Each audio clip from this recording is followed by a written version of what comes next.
Dili sayon ang ikalimtan ka, hangtod karon ako nagpaabot pa, nga mahibalik pa ang kagahapon ta, bisan pa ug ako ikalimtan mo na.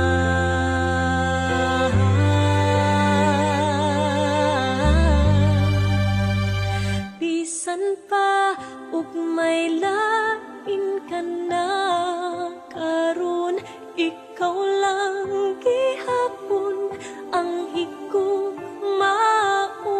Bisan pa ug kasakit lang ang maangkon, basta malipay ka ang tanan